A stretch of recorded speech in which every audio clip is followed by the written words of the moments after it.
Now, Kennedy was on the verge of changing Cuba's policy, Russia's policy, Vietnam's policy, and then he was assassinated and the country shifted to the far right. In the words of Donald Sutherland's character X in JFK, why was Kennedy killed? Who benefited? And who had the power to cover it up? Exactly. I think you've answered the questions I tried to raise. Very good. I'm glad you got that. And you know who does have that power.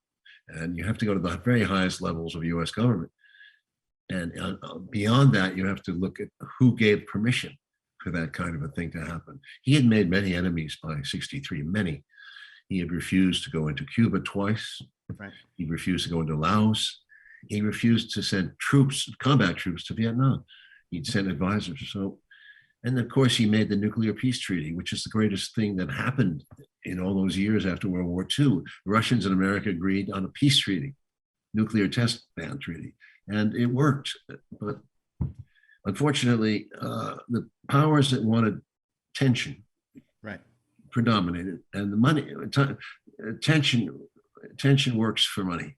This version of the film is 3 hours and 28 minutes, and the original version is 3 hours and 10 minutes. Now, back in '91, your original contract had you keep the film to 3 hours or under, but WB lets you keep it 3 hours and 10 minutes. That's pretty rare in 1991, right? It was rare, and I remember Spike Lee wanted to get the same thing for Malcolm, and he was asking me how long the film is, and I guess Warner's was tough with him too. But they let me have it because they saw the film and they felt it really worked. In hindsight, I could have cut some stuff. I thought it was at that time I was struggling to convince. So perhaps I went overboard in telling too much information. I think I could have lost some time, but still, it was a powerful message to this film, and it comes out of my life, out of the feelings and my research with people like Jim Garrison and Fletcher Prouty. Absolutely, absolutely. Now, one of the scenes that sticks out to me the most is the John Larroquette scene. In this version of the film, he plays Jerry Johnson, who interviews Jim Garrison for his show. Was that originally cut due to time? Yes. Yeah, it was originally cut due to, that was the director's cut you're talking about.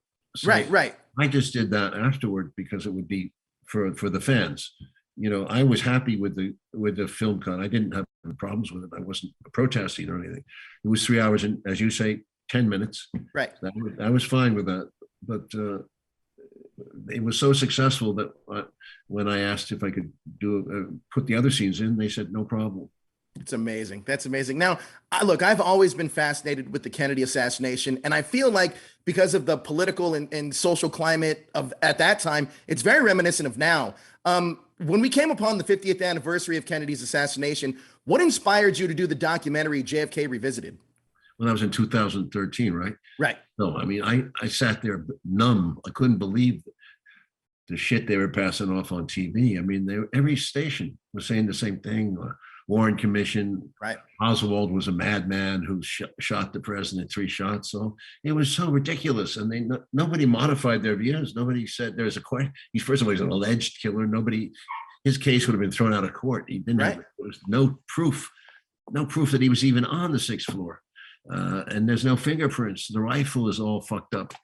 It's just a strange story. The more you go into it, it's a bit of a maze. It's true. There's a lot of stuff you get lost, and as Fletcher Prouty told me, if you follow Oswald's story, it's like a red herring. You'll get lost in there.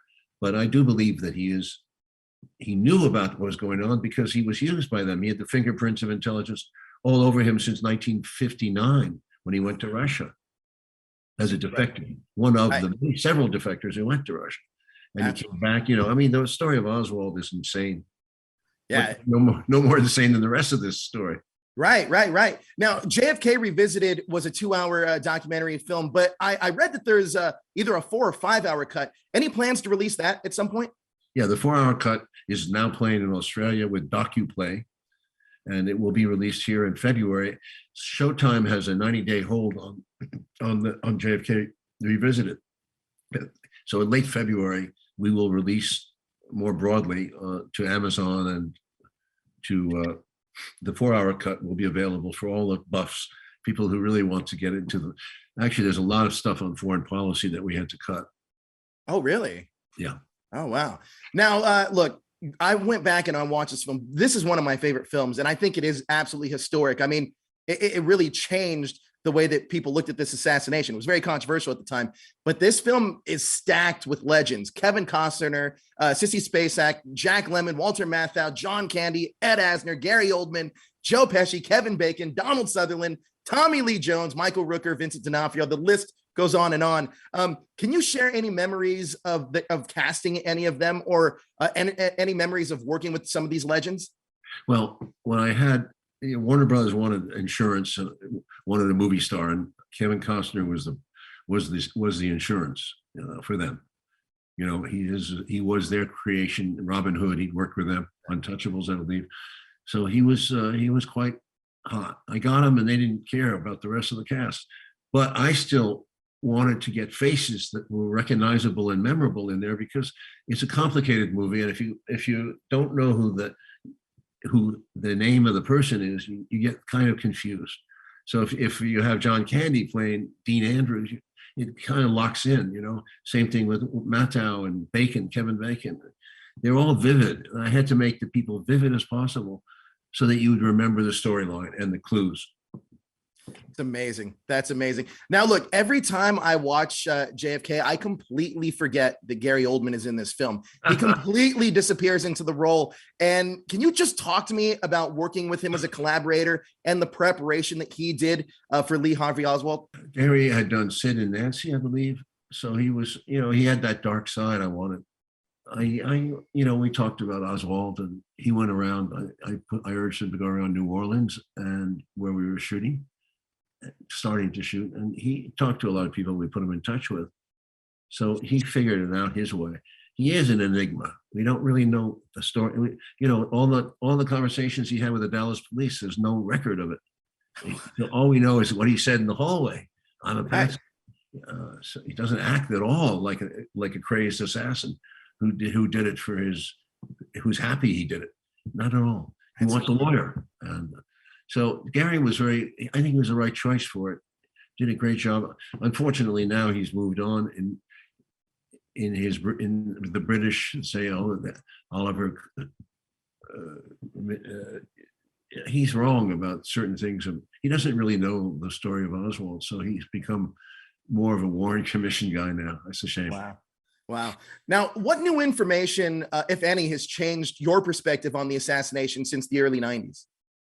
Oh, well, I mean, come on. The Assassination Records Review Board gave it a third investigation. So they declassified a lot of files that give us confirmation of what we suspected. And that is really important. They brought back people from the 60s and the 70s to talk. And we learned from those. Sometimes the conversations change. We learned a lot from that. There's a lot of information that is now declassified because of them. They're very important. Right.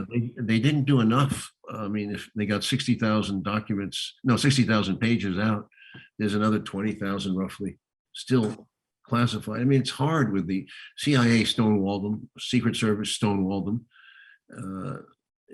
It's described in the film, the difficulty of getting people. CIA lies about everything. So it's very hard to, how do you prosecute a case in the light of day where it's a covert operation? It's very, very difficult. Absolutely. Now, this year, I believe we were supposed to see more of the JFK files released to the public, but apparently due to COVID, that wouldn't be happening. What are you most interested in seeing in those documents? And do you think they're actually going to get released? I think I don't know, maybe our film in the end, this assassination community is very serious and they're very good. So they can look at small pieces of evidence, papers. People like Jim DiEugenio has an elephant memory. You give them something, they go for it. They're like fish. They make sense of things. The media missed it completely. They never reported what they were doing, except for the big one like Operation Northwoods. But all the smaller details were missing. So we had an obligation after we saw that ridiculous 50th anniversary shows to go back and say, look, before we get out of here, we're going to leave a record. And this record is as accurate as it can be of what we know. It may not be everything, but this is what we know. And this is fact. And Right. no one's addressed that fact since the film came out. We don't hear anything. We just hear criticism of I mean, it's unbelievable, stupid criticism of something or other, making Right. fun of me and so forth. I think it's really, I'm very proud of this. This is a fact-based film. This Yeah. is documentary, as I am proud of Untold History of the United States, which is also fact-based. I loved the Untold History of the United States. So thank you so much for that docuseries as well. Now, since JFK was released, what other big possible like assassination or death do you think has come close to comparing in that magnitude of JFK's? Nothing, because when he died, it was a coup d'etat. The concept of a government shared by the people went out the window. It was no longer that. It was a military security state. And no president since Kennedy, not one, you think about all the years, has been able to confront the military intelligence apparatus.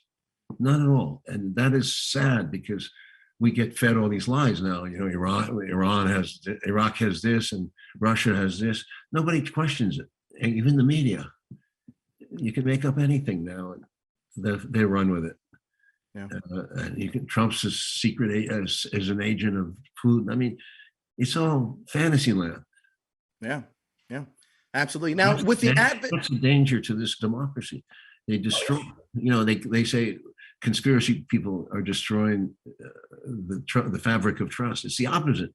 They're the ones who've destroyed the fabric of trust. They did it with Kennedy. Yeah, by putting out this ridiculous Warren Commission story. Absolutely. I mean, you're completely right about that. Completely. Now, with the advent of streaming services and more movies than ever, do you think biopics, the biopic genre has grown or kind of become stagnant in the past few decades? I have no idea what you're talking about. I don't know. I mean, I've seen very good movies made by people and some not so good, you know. Sure. I can say the movies have gotten better in many ways. Absolutely. There's a lot of good work being done. Now, in your directing career, you have you've typically chosen to tell stories of gritty reality. Why do you think that fantasy is so prevalent to modern society currently? I did Conan the Barbarian years ago. I wanted to do that, and I couldn't do it. Digital has made much more possible, but it's not. I don't like it when it's for show. I sometimes feel like it's predictable. Right. If you look at my movies, there's like Natural Born Killers. You don't know when it's going to happen. It just sneaks in. Suddenly, there's an effect, and I like that kind of a thing where you surprise the audience. But to see a guy walk into a room and grow into a bigger monster and like steroids and all that, you know, it's just. I don't get that excited. Right. Now, what young filmmakers most reminds you of yourself and your style in today's landscape? Those are trick questions because, you know, I don't want to hurt young filmmakers. There's a lot of them are out there are very good and they do good work. So I just don't want to pick one out and because the other one will say, Sure. You know, you understand they're sensitive. Sure. Well, look, Mr. Stone, I want to thank you so much for JFK and all the classic films that you've done. Look, you're one of the best directors ever. So I want to thank you for all that. And then just, you know, honestly creating JFK because it was so much more. It's so insightful to sit down and watch a film that's based in kind of this fact or based in fact, and then watch documentaries about it. It's just such a fascinating experience. So thank you so much, Mr. Stone. I appreciate it. Thank you, Joseph. I appreciate it. Take care, sir.